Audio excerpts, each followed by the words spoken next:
आपको लैपटॉप कैसे मिलेगा? How you get laptop? Rehan भाई सबको लैपटॉप देते हैं, मोबाइल फ़ोन भी बांटते हैं और बहुत सारे लोगों को अभी भी लैपटॉप स्कूल यूनिवर्सिटीज़ में हर जगह जहाँ लैपटॉप्स की कमी है वहाँ पर स्टूडेंट्स आते हैं। लेकिन इस कोर्स में मैं आपको गाइड करूँगा प्रॉपर्ली आपको किस तरह लैपटॉप मिलेगा। तो 500 म्यूचुअल फंड एक्सपीरियंस प्रोग्राम, ये सारे स्टेप्स बाय स्टेप प्रोसेस है। अगर आप एक भी स्टेप मिस करते हैं तो आपको इस प्रोसेस में मज़ा नहीं आएगा, प्लस आप वो चीज़ें सीख नहीं पाएंगे और जो लैपटॉप के प्रोसेस है उसमें आप कहीं ना कहीं रुक जाएंगे।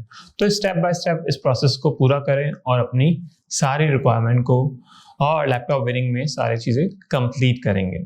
ठीक है, तो 500 म्यूचुअल फंड एक्सपीरियंस प्रोग्राम में आपको 500 दोस्त बनाने भी है, लेकिन आपको इसमें घबराना नहीं है, बल्कि इसमें आप कॉन्फिडेंसली आपको सवालात पूछने हैं मुझसे कि हम इसको किस तरह बेहतर कर पाएँ। फेसबुक की पॉलिसी क्या है, किस तरह मैं वीडियोस शूट कर सकता हूँ, किस तरह अपने कॉन्फिडेंस को बढ़ा सकता हूँ। तो ये सारी चीज़ें आपको और आपके जो लैपटॉप के गैप को या आपके और ड्रीम को डिस्कवर करने में मैं आपको इस कोर्स में हेल्प कर पाऊंगा। तो आप सिर्फ हमसे लैपटॉप नहीं बल्कि और भी बहुत सारे बेशुमार नॉलेज और मजीद विजडम लेके जाएंगे।